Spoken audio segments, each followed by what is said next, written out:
welcome to Nayas Vlog. So for today's video guys, gusto namin i-share sa inyo ang nabili namin steel rack angle sa Shopee. So Shopee, shout out.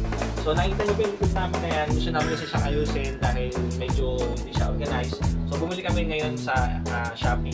Gagawin na lang namin yung link sa description para malaman nyo ang steel rack angle na yan. So unbox na natin. Let's go guys!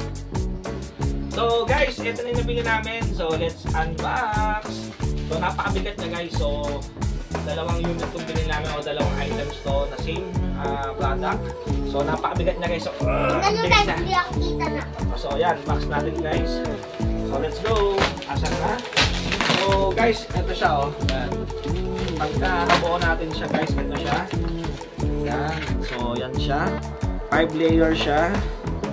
Yan, kung nakita nyo, 5 layer siya. Yan. So let's unbox. Napakabigat guys.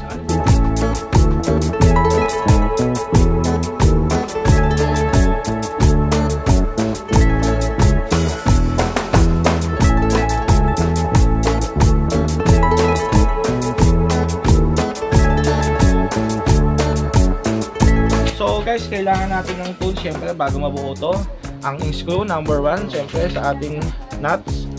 So kailangan din natin ng 8mm and 9mm. So pero kailangan natin talaga dito specific yung 8mm. So let's go. Buoy na natin siya. So ito yung angle bar nga pala sinasabi nila.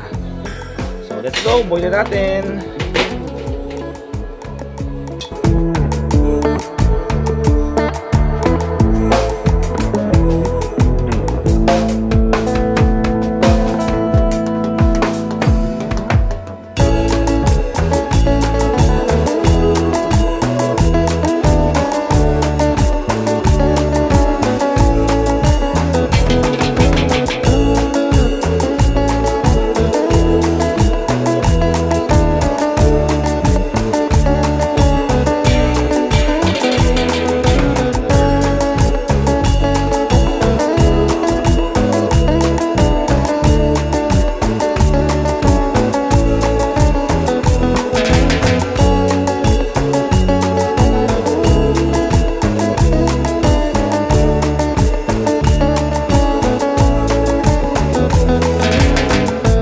Guys, natapos na namin ang first layer.